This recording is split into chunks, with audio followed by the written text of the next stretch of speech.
I just wanted to say condolences for myself and obviously the Montreal Canadiens on the loss of Tom Curvers to cancer. He was an ex-teammate of mine back with the Toronto Maple Leafs and a great person, great player, and he was also a great defenseman for the Montreal Canadiens as well. So we just wanted to wish the family all the best. Thank you, Coach. We will now take questions. The first question comes from Chantal Maccabee. Thank you. Hello, Luke. From your point of view, do you feel that the special teams were a turning point or a difference maker tonight? I think, yes, Chantal, I think it's a good question. I think they played a big part in the game. But I think our speed and our relentless stick on puck mentality was probably the biggest difference of the game. But the special teams were huge, and they always are in the playoffs. So that just adds to us building momentum in a game. Next question, Guillaume Lefrançois. Hi, Luke. Nick Suzuki, it seems, has been hit hard a few times. I don't want to say targeted. Maybe it's not the right word, but he's been hit. How do you think he's been reacting to that extra attention he's been getting? Yeah, Guillaume, a great observation. Nick is definitely a great player, great young player, and you know, I mean, really important center for us. I'm sure, you know, it's important for their team to play physical on him, just as we would on their good players. But Nick is sneaky, strong, and physical in his game. Everybody thinks he's kind of, you know, sly and smart playmaker, which he is. But if you really watch a game live and you get to watch him play the whole game, he competes and he's competitive and he's sneaky, physical as well. So I'm sure he irritates the other team during the game and draws some attention to himself. But he's a big body. He's a lot bigger than you would think, and he can absorb that. So you know, it's great for him to add that to his game. You know, being able to take hits and being able to play physical along with his great vision and hands out there. So it's a good skill set to add together. Next question, JF Chamon. Good evening, Luke. The stage was pretty high tonight, and kids like Caulfield, 20 years old, KK, 20, and Suzuki, 21, they played a really good game. Are you impressed with the way they are dealing with that situation and the stage?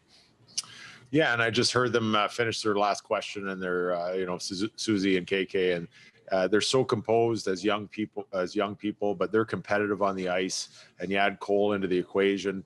And I think you surround them with the Webbers, the Perrys, the Stalls. You know, we got the big core of D out there to help them in our D zone. And you know, it's a really good mix. You know, Mark Bergevin's done a great job of putting this together, and you know, the speed and grit and the youth and the experience all together is a great chemistry for this time of the year. Next question, Eric Engels. Luke, I don't know if you agree, but it seems as though over the last few games, or at least the last two, you guys have had a real template of locking the middle of the ice. How much are your four centers a part of that, and how would you describe the balance that you have up the middle?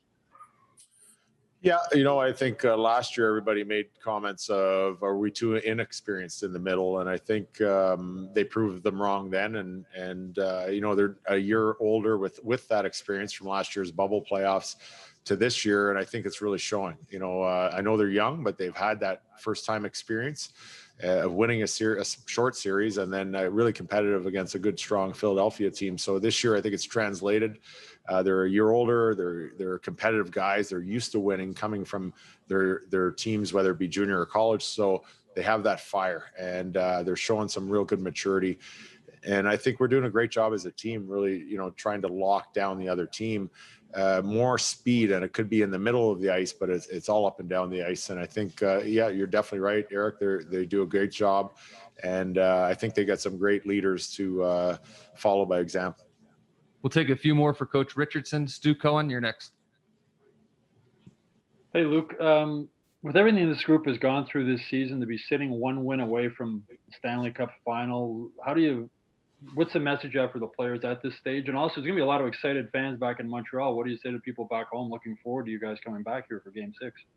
Yeah, we're definitely excited in what we're doing right now, but we don't want to get ahead of ourselves. We have the good experience in the dressing room, like we've talked about many times, and they say the right things. We finish off games the right way.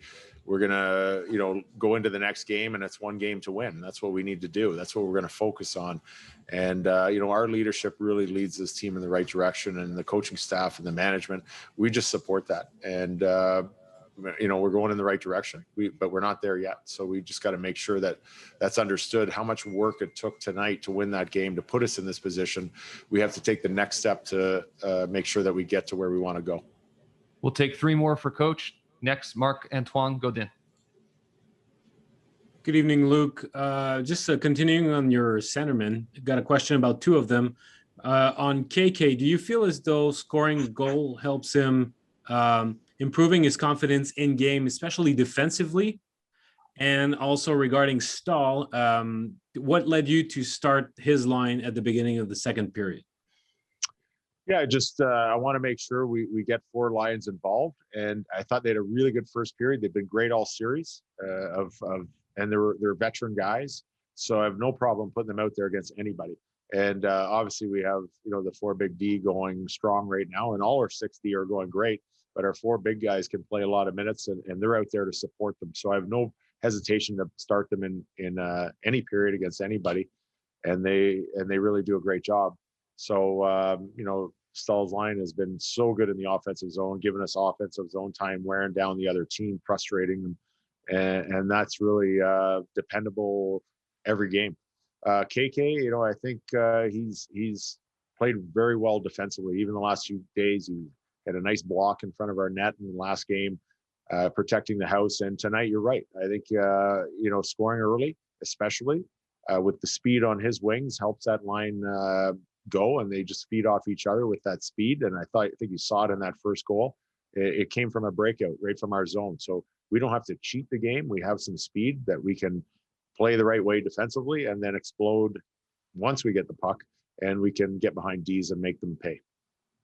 Next question, Kevin McGran. Luke, good evening. Just if I could take you back to games 5 and 6 against Toronto, how much confidence did you guys get winning those games? You had leads in both of them. Toronto tied you, forced overtime, and then you win in overtime. How much do you guys draw on that sort of experience to keep your composure and keep your confidence in third periods now? Yeah, I think it's definitely grown. We had some injuries, banged up, not playing firing in all cylinders at the end of the regular season to get into the playoffs. But in the first game, we got a good win in Toronto, and then we kind of stumbled for a few games to find ourselves. And I think the confidence of playing the way we played tonight in those games gave us a chance to win in overtime in those 2 games, and our confidence just has grown and grown since then.